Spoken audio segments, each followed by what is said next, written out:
Hey art nerds, we are back with another figure drawing demonstration. You guys should be professionals by now.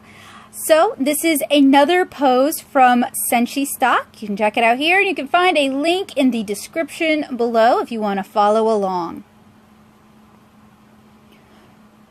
So we are doing another kneeling / sitting pose today. So I start out with a triangular shape. This is going to kind of help me place all of the elements, and I find that when I use this triangular shape, I tend to be more successful in drawing balanced kneeling poses.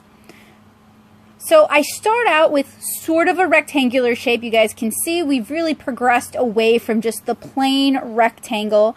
As you progress in your figure drawing journey and as you study Glenn Vilpu's drawing manual, you'll realize that you can twist and turn that original rectangle to suit your needs.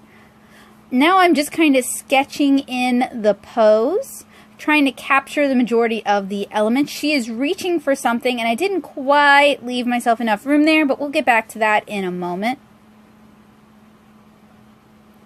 I'm also taking time to figure out where everything goes. The torso in this one is kind of tricky because it's twisted, so I wanted to make sure I captured it properly. I did that by finding a point of reference, in this case her back shoulder, and I dropped a plumb line down that allowed me to place her knee.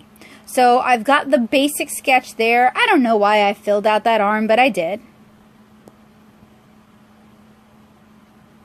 And now I'm going to start kind of fleshing out the figure using cylindrical forms, figuring out where everything goes. This is a good opportunity to think about overlapping your curves and practicing squash and stretch, particularly those of you who have more cartoony art styles. This is a great opportunity to really emphasize the areas that are stretched and really squash the areas that have curved inward, sort of like her back in this image. What's neat about this pose is that her back foot is kind of angled behind her. I wanted to make sure I capture that, so hopefully you can tell from the ellipses that it's angled behind her.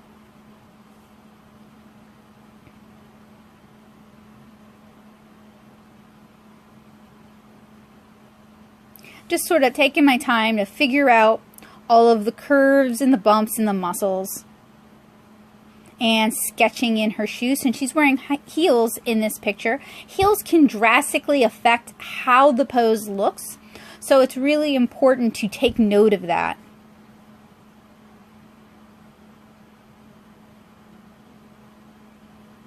Okay, so we have our mostly fleshed out figure. It's a good basis.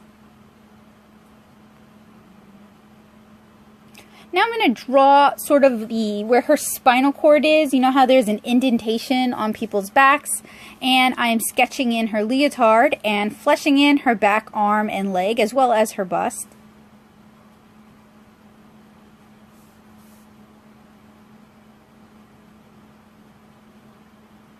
And fixing her shoulder. And I think the reason I fleshed that arm out as much as I did early on is because that allowed me to better place her head and her face.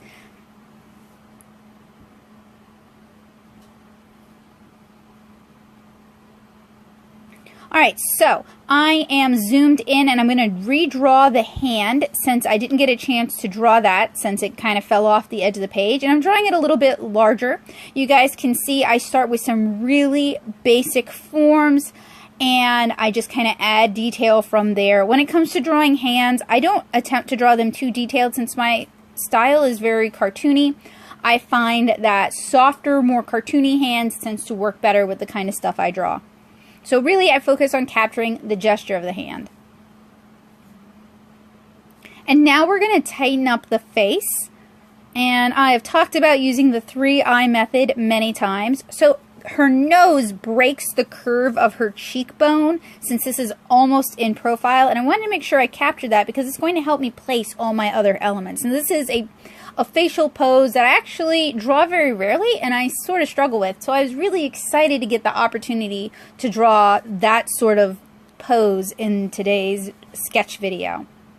Now I realized that I drew the features too large, so I'm grabbing a piece of Post-it note. I'm just going to plunk it right on top and redraw. You could also practice this by redrawing it on the side or completely drawing the figure all over again. But for me and how I'm doing these sketches, I'm doing 10 minutes every day. I want to make sure it's something I can keep up. So I just put a piece of Post-it note down and redraw it. No erasing required. And this time I draw her eyes much smaller,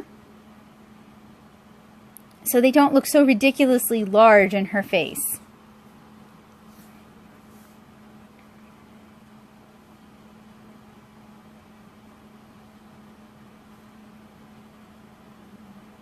And capturing her jawline. Now what's interesting to me in this pose is how her neck, because she's turned her head, how her neck is sort of creased. And I think I should have drawn perhaps her face a little smaller and her shoulder a little smaller so that I would have had more room for her neck.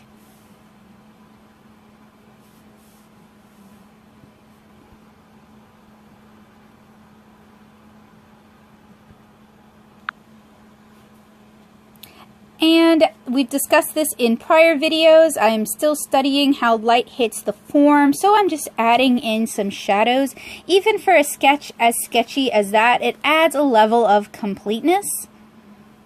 And it's also useful information. The more you draw from reference, the more you draw what you see, the larger your vocabulary is going to be when you're drawing later on.